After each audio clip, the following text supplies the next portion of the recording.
দুনিয়া সবচেয়ে বড় নিয়ামত সুস্থ থাকা।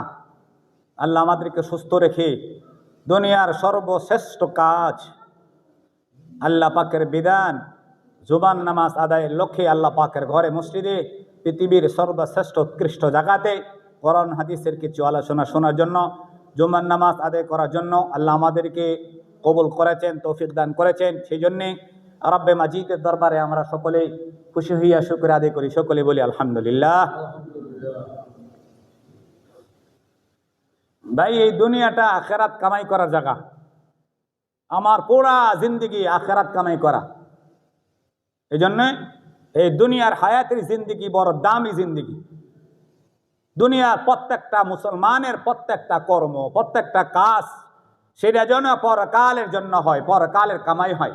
যদি একটা মিনিট, একটা সেকেন্ড বা একটা ঘন্টা, একটা দিন যদি এই আখেরাতের কামাই থেকে কোনো মুসলমান বঞ্চিত থাকে, তাইলে সেই হতভাগা কপাল পোড়া দুনিয়াত আইয়া সে যেন দুঃখা হয়ে গেল। এই জন্য দুনিয়ার হায়াতে জিন্দিগি বড় দামি জিন্দিগি।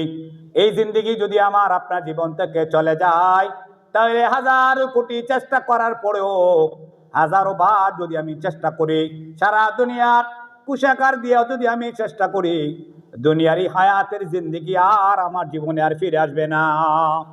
আল্লাহ বলেছেন, এই দুনিয়ার মানুষ, তোমাকে আমি আল্লাহ 60 থেকে 70 বছর এই হায়াতের জিন্দিগিটা আমি দিয়েছি তোমাকে আখেরাতের কামাই করার জন্য। এই দুনিয়াটা আখেরাত কামাই করার জায়গা। আমরা দুনিয়াতে ইয়া দুনিয়া চাচ্ছি আরাম পাইয়া, মন চাই জিন্দিগি পাইয়া, আমরা স্বাধীনতা পাইয়া আখেরাত না কামাইয়া আমরা দুনিয়া শুধু কামাই। আমরা মনে করি আমরা দুনিয়াতে এসেছি দুনিয়া কামাই করার জন্য, টাকা কামাই করার জন্য এসেছি। দুনিয়া থেকে আমাদেরকে কেউ নিতে পারবে না, আমরা আজীবন ভর দুনিয়ার জীবনে বেঁচে থাকবো। আল্লাহ বলেন, এই হায়াতের জিন্দিগি আমি আল্লাহ তোমাকে দান করেছি অল্প দিনের জিন্দিগি, 3 দিনের জিন্দিগি। এটা দুনিয়াটা একটা বাজার। আমি তোমারে আখেরাতের বাজার কামাই করার জন্য, আখেরাত করার জন্য, আখেরাতের বাজার করার জন্য আমি আল্লাহ দুনিয়াটাকে বাজার বানিয়েছি, আখেরাতের বাজার। যদি দুই ব্যক্তি ঘর থেকে বাজারে যায়, ঘরের জন্য বাজার না করে খেলতামাশা করে, ক্রিকেট খেলা দেখে, ব্যাডমিন্টন খেলা করে, খেলা দেখে, তাস খেলা দেখে, জুয়া খেলা দেখে, আর একদিয়া যদি বাজার শেষ হইয়া যায়, বাড়িতে যদি ফিরে আসে, তার অভিভাবক তার বাপ্পা তাকে বকাঝকা করে। আল্লাহ বলেন, আমি আল্লাহ দুনিয়াটাকে আখেরাতের বাজার জন্য করেছি, আখেরাতের বাজার জমাইছি। তোমরা যদি বুদ্ধিমান হইয়া থাকো, আখেরাতের কামাই দুনিয়া থেকে নিয়ে আইও। আমরা এত বোকার হাম্মক, দুনিয়ারে আরাম আয়েশ পাইয়া, অল্প দিনের দুঃখ বিলাস পাইয়া, আখেরাত দিয়ে জিনিসটা দিয়া বাজার করব, এই বাজারের ব্যাগটা পর্যন্ত আমরা আজকে হারিয়ে ফেলেছি। আমরা এমন মুসলমান হয়েছি, যদি আমাদেরকে সাহাবায়ে কেরাম দেখতেন, সাহাবায়ে কেরাম যদি আমাদেরকে দেখতেন, বলতেন এরা সব কাফের হইয়া গেছে, এদের ভিতরে ইমানের কোনো চিহ্ন নাই, এদের ভিতরে ইমানের কোনো আলামত নাই। প্রত্যেকটা জিনিসের আলামত আছে, প্রত্যেকটা জিনিস চিনার চিহ্ন আছে, আলামত আছে। সাহাবায়ে কেরাম যদি আমাদেরকে দেখতেন, বলতে এইগুলি একটাও মুসলমানের সন্তান না, সবগুলি কাফের হয়ে গেছে। এরা সৎকার, এরা ইমানের দোহাই দিয়া, এরা সুদ খায়, এরা ঘুষ খায়, এরা জিনা করে, ব্যভিচার করে, এরা এরকম ভাবে ইসলামের বিরুদ্ধে চলে, এরা এরকম ভাবে কোরআনের বিরুদ্ধে চলে, আর নিজেকে দাবি করে মুসলমান। দাবিতে মুসলমান হয় না, নামে আর কামে মুসলমানের সাথে আজকের জমানার মুসলমানদের কোনো মিল নাই। সুন্নি নামে কিন্তু সুন্নতের কোনো দাবিদারি নাই, সুন্নতের কোনো অনুসরণ করে না। কিন্তু আজকে আমাদের সমাজে মুসলমানের নামে আছি, কিন্তু নামে মুসলমান, কোরবানি আইলে শুধু কোরবানির গোশত খাওয়ার জন্য কোরবানির পরিচয় দেয়, মুসলমানের পরিচয় দেয়, এরকম রমজানের পরিচয় দেয়, কোরবানির পরিচয় দেয়। কিন্তু প্রতিদিন 5 ওয়াক্ত নামাজ মুসলমানের জন্য ফরজ, কিন্তু সেই মুসলমান নামাজ পড়িয়া মুসলমানের পরিচয় দেয় না। আর সমাজ বলে আমি মুসলিম, আমি মুসলমান, কবরস্থানে যাওয়ার পরে বলে বিসমিল্লাহি আলা মিল্লাতি রাসূলিল্লাহ। দুনিয়া জিন্দেগি চলাকালীন রাসূলুল্লাহর জিন্দেগি কারে ক, রাসূলুল্লাহ সুন্নত কারে ক, রাসূলুল্লাহর আদর্শ কারে ক, রাসূলুল্লাহর নমুনা তার জিন্দেগি তো পাওয়া যায় না। মৃত্যুর পরে তার এরকম 40 কদম দেওয়ার জন্য মারামারি কাটাকাটি শুরু হয়ে যায়। লাশটাকে যখন দাপন করে বিসমিল্লাহি আলা মিল্লাতি রাসূলিল্লাহ, ও আল্লাহ, এই লোকটাকে আমি রসুলের মিল্লাতের উপরে ধর্মের উপরে আপনার কাছে রেখে গেছি, অথচ দুনিয়া থাকাকালীন এই লোকটা জিন্দিগি তো রসুল্লাহর মিল্লাতের উপর জিন্দিগি করে নাই। এই জন্য সাহাবে কেরাম যদি আমাদেরকে দেখতেন বলতেন এগুলি সব ইহুদি খ্রিস্টানের বাচ্চা। আল্লাহ বলেছেন, ও দুনিয়ার মুসলমান, আল্লাহর গোলাম, এই দুনিয়ার হায়াতের জিন্দেগি তোমার জন্য বড় দামি জিন্দেগি। যদি একটা মানুষ আমাদেরকে বলে, ও ভাই তুমি কই যাও, বলে আমি খেতে যাই। আরেকজন বলে, বন্ধু তুমি কই যাও, বলে বলে বাজারও যাই। বলে তুমি কই যাও, বলে আমি বাড়িতে যাই। বলে বন্ধু তুমি কই যাও, যে আমি মাদ্রাসায় যাই বা মসজিদে যাই। বলে কই যাও, বলে আমি জায়গায় যাই, ওই জায়গায় যাই।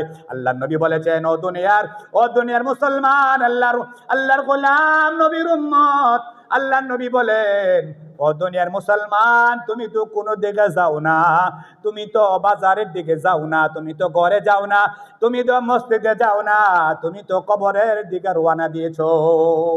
আমার জিন্দেগি থেকে যদি 1 ঘন্টা চলে যায়, 1 ঘন্টা যদি আমার জিন্দেগি থেকে অতিবাহিত হয়ে যায়, সেটার জন্য আমি 1 ঘন্টা আগে কবরের দিকে রওনা দিয়েছি। আমার পিছনে আজরাইল দাঁড়িয়েছে, আমার পিছনে আজরাইল দাঁড়িয়েছে। এরকম ভাবে আল্লাহর হুকুমের অপেক্ষায় আছে। আল্লাহর হুকুম যখন আমার আসবে, আজরাইল আমাকে খপ করে নিয়ে যাবে। দুনিয়ার কোন পরাশক্তি আমাকে ফিরে রাখতে পারবে না।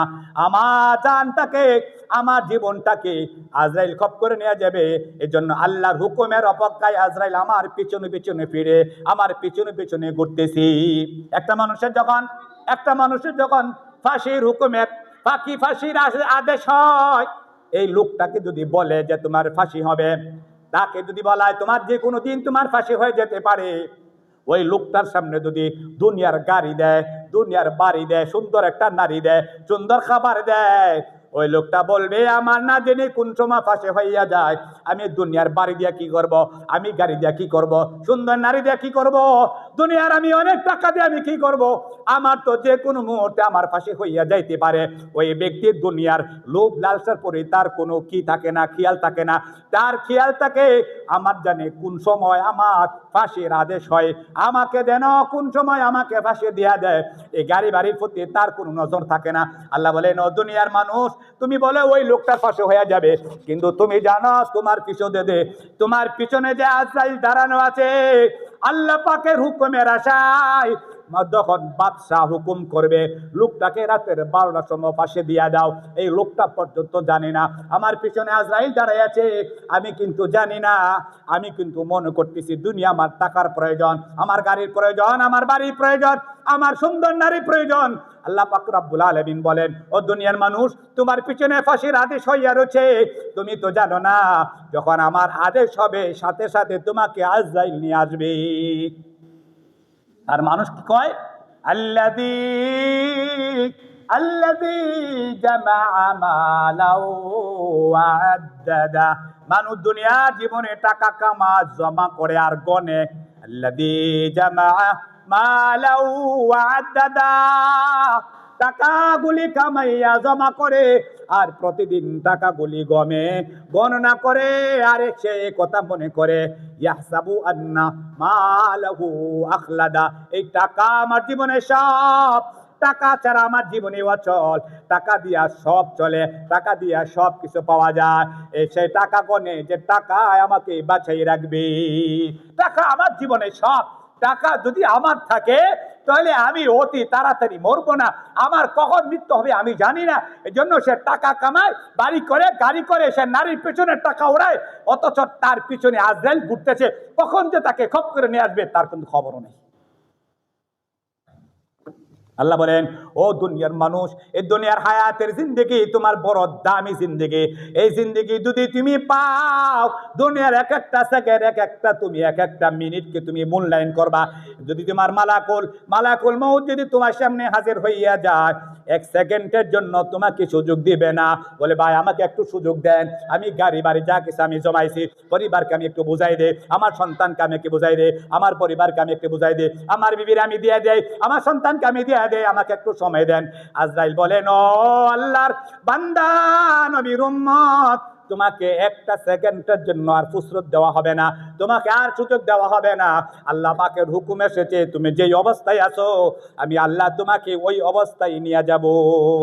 ওয়ালা ইউআখিরাল্লাহু নাফসান ওয়ালা ইউআখিরাল্লাহু নাফসান ইযা জাআ আজালুহা ওয়াল্লাহু খাবীরুম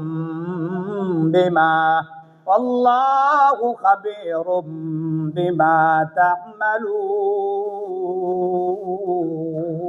আল্লাহ বলেন, আমি যে তোমার পিছনে লাগাই রেখেছি আজরাইল, তোমার তো খবর নাই, তোমার যখন আজরাইল নিয়ে যাওয়ার সময় হবে সাথে সাথে তোমার জানটাকে নিয়ে যাবে।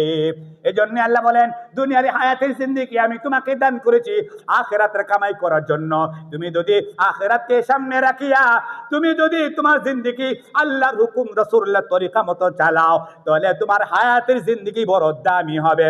আর যদি কি বলো, আর যদি তুমি বলো যে তোমার মন মতো, তোমার ইচ্ছা মতো, তোমার স্বাধীন মতো দুনিয়াতে তুমি চলো, ওয়াসারাল হায়াতাদ দুনিয়া, তুমি যদি আখিরাতের উপরে দুনিয়াকে প্রাধান্য না দাও, ওয়াসারাল হায়াতাদ দুনিয়া, তুমি যদি আখিরাতের উপরে দুনিয়াকে তুমি প্রাধান্য দাও, বললা মনে রাখবা আল্লাহ বলেছেন ফাম্মা মান তাগা, ওই ব্যক্তি হলো সবচেয়ে বড় জালেম, ওই ব্যক্তি হলো সবচেয়ে বড় জুলুমকারী, ওই ব্যক্তি হলো সবচেয়ে বড় সীমালঙ্ঘনকারী, যে ব্যক্তি নাকি দুনিয়াতে অস্থায়ী ক্ষণিকের একটা জিন্দেগি পাইয়া, ক্ষণস্থায়ী জিন্দেগির বুক বিলাস পাইয়া আখিরাতের জিন্দেগিটাকে পিছনে ফেলাইয়া তুচ্ছ তাচ্ছিল্য করিয়া দুনিয়ার জিন্দেগিটাকে অগ্রাধিকার দেয়।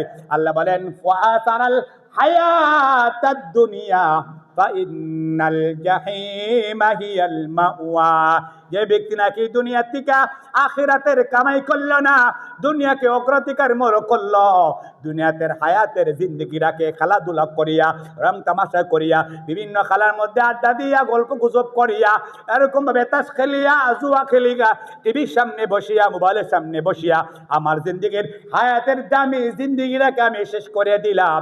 আল্লাহ বলেন যে ব্যক্তি নাকি এই কাজটা করবে, আল্লাহ বলেন ওয়া আসারাল হায়াতাদ দুনিয়া ফাইন্নাল জাহিমা হিয়াল মাওয়া, আমি আল্লাহ তার ঠিকানা বানিয়ে দেব পরকালে জাহান্নামে আবাদুল আবাদ জিন্দেগি।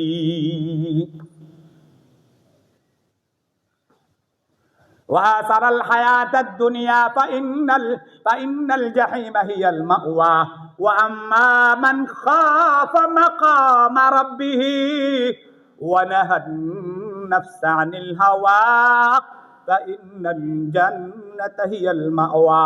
আল্লাহ বলেন যে ব্যক্তি নাকি আখিরাত